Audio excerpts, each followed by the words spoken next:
বন্ধুসকল কেনে আছে? সকলে ভালে আছে? আজি মই জানাব বিচাৰিছোঁ যিসকলে মানে 2026 হায়াৰ ছেকেণ্ডেৰী বা আগতে হায়াৰ ছেকেণ্ডেৰী মানে ছেকেণ্ডেৰী এইচএছ পাছ কৰিছে তেওঁলোকে মানে বিকম বিএসসি বি সায়েন্স মানে যিকোনো মানে ব্যাচেলাৰ হয় মানে এডমিশন ল'ব খুজি আছে তেওঁলোকৰ এটা ভাল এটা মানে ভিডিও প্ৰথম পৰা শেষলৈ চাই এডমিশন লওঁতে মানে কিমান বছৰ কোৰ্সটো হ'ব বা মানে শেষ সময় কিমান তাৰিখলৈকে আছে আৰু ডকুমেন্টস কি লাগিব মানে প্ৰুফটো মানে অনলাইন সাবমিট কৰিব লাগিব কিমান আৰু ক্লাছটো ষ্টাৰ্ট হ'ব কিমান মেৰিট লিষ্ট কিমান তাৰিখত ওলাব সকলো তথ্য এইখন ভিডিওৰ জৰিয়তে মই ক'ব বিচাৰিছোঁ। ঠিক আছে, ইয়াতে চাও Assam college admission detail course name 4 ইয়াৰ আন্ডাৰ গ্ৰেজুৱেট প্ৰগ্ৰাম মানে 4 বছৰ হ'ব কোৰ্সটো মানে ব্যাচেলাৰ 4 বছৰ হ'ব মানে আগতে আছিল 3 বছৰ এতিয়া মানে 4 বছৰ মানে 4 ইয়াৰ মানে 4 বছৰ কোৰ্স হয়নে and 5 year integrated master program মানে ব্যাচেলাৰৰ লগতে মাস্টাৰ ডিগ্ৰী কৰিব খুজি আছে তেওঁলোকৰ বাবে 5 ইয়াৰ লাগিব। ঠিক আছে, আৰু একাডেমিক ইয়াৰ মানে 26 পৰা 27 লৈকে মানে এডমিশন বা ৰেজিষ্ট্ৰেচন কৰোতে সময় লাগিব। আৰু ইয়াতে চাওক সামাৰ এডমিশন পোৰ্টেল মানে এইখন পোৰ্টেলত এপ্লাই কৰোতে মানে কি ইয়াতে সকলো তথ্য জানিব পাৰিব। The Directorate of Higher Education Assam has started the registration process for UG admission through the summer admission portal মানে summer portaলত UG admission কৰিব লাগিব মানে UG হয় মানে ডিগ্ৰী লেভেল হয় ব্যাচেলাৰ যিকোনো মানে ডিগ্ৰী লেভেল হয় মানে summer is a common online application portal where students across Assam can apply for admission to undergraduate course source as BA, BCom, BSc and other program offered by college and university in the state মানে BSc আগতে কলো না bachelor BCom, BSc যিকোনো bachelor হয় admission কৰিব পাৰিব offered by college। ঠিক আছে, student need to visit the portal মানে যি পোর্টেল আছে সামার্থ সেই পোর্টেলত ভিজিট কৰিব লাগিব। create an account the submit your admission application online মানে সেইখন এপ্লিকেশনৰ এটা পোৰ্টেল মানে ক্ৰিয়েট কৰিব বনাব লাগিব তাৰপিছত তাৰ মাধ্যমে এপ্লাই কৰিব লাগিব online. The government of Assam had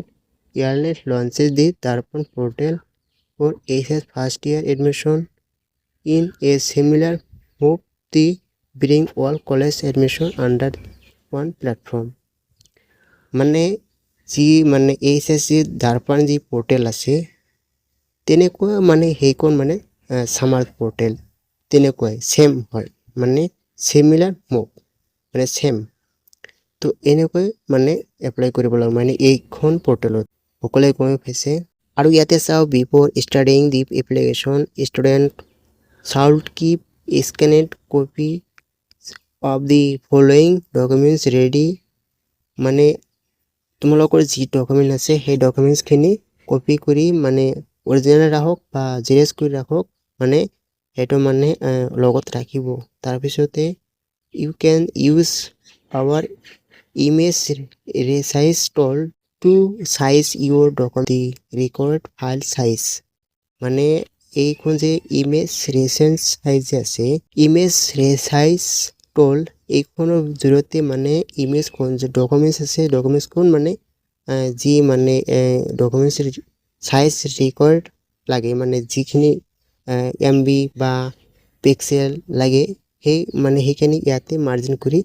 কৰিব লাগিব। ঠিক আছে, তাৰ পিছত all documents must be in JPG or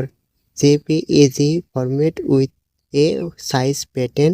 10 kb and 500 kb মানে all documents যি documents আছে সেই documents খিনি মানে JPG বা JPEG format ভৰাই মানে 10 ৰ পৰা 500 kb ভিতৰত মানে কৰিব লাগিব। ঠিক আছে, ৰিসেন্টলি পাসপোৰ্ট সাইজ ফটো এখন ফটো লাগিব পাসপোৰ্ট সাইজ তাৰ পিছত সিগনেচাৰ লাগিব তাৰ পিছত মানে কাস্ট সার্টিফিকেট কোনোবা আছে যদি কাস্ট সার্টিফিকেট তাহলে কাস্ট সার্টিফিকেট ভরা দিব লাগিব আর না হলে এটো মানে দিব নালাগে।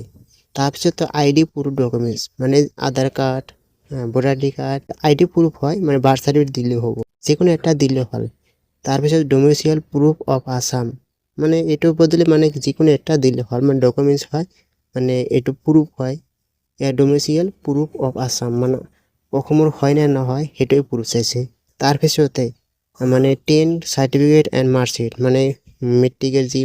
চাৰ্টিফিকেট মাৰ্কশ্বিট আছে সেইখন দিব লাগিব তাৰপিছতে ইয়াতে চাওক মানে এইচএছ মানে 12 পাছ চাৰ্টিফিকেট এণ্ড মাৰ্কশ্বিট মানে যিসকলে উচ্চ মাধ্যমিক পাছ কৰিছে সেই পাছ চাৰ্টিফিকেট আৰু মাৰ্কশ্বিট দিব লাগিব তাৰপিছত ডিসেবিলিটি চাৰ্টিফিকেট কোনোবাই মানে ডিসেবিলিটি চাৰ্টিফিকেট দিব খুজি আছে তেওঁলোকে দিব পাৰিব আৰু যিসকলে নাই মানে তেওঁলোকে নাদিলে হ'ল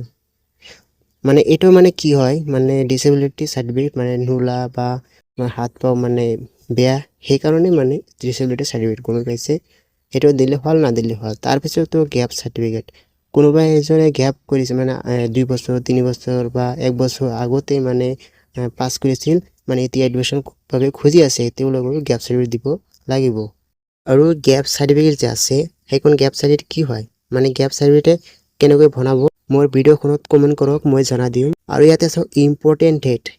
অফ সামাৰ পোৰ্টেল মানে ইম্পৰ্টেন্ট ডেট কিমান তাৰিখৰ পৰা ষ্টাৰ্ট হৈছে ইয়াতে চাওক নোটিফিকেশন ডেট মানে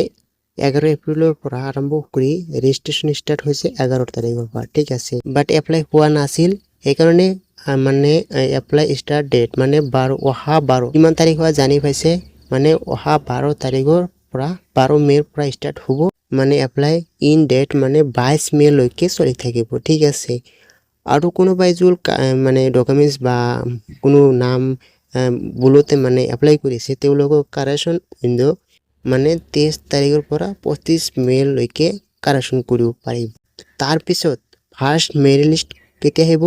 2 জুনত মানে অহা 2 জুনত মেৰিট লিষ্ট আহিব তাৰ পিছতে এডমিশন ফাৰ্স্ট মেৰিট লিষ্ট 4 পৰা 6 জুন লৈকে এডমিশন চলি থাকিব মানে অহা 4 পৰা 6 জুন লৈকে ঠিক আছে তাৰ পিছত এপ্লাই ফৰ স্পোৰ্ট কোনোবাই এপ্লাই স্পোৰ্ট কৰিব ভাবে ইচ্ছা কৰি আছে যে মই এনসিসি কৰিম বা কিবা কৰিম তেওঁলোকৰ বাবে মানে এটা নোটিফিকেশন দিয়া নাই মানে দি দিব সোনকালে তাৰ পিছতো স্পোৰ্ট এডমিশন 15 জুন লৈকে তাৰ পিছতে এডমিশন হৈ গল হোৱাৰ পিছতে ক্লাস স্টাৰ্ট হ'ব মানে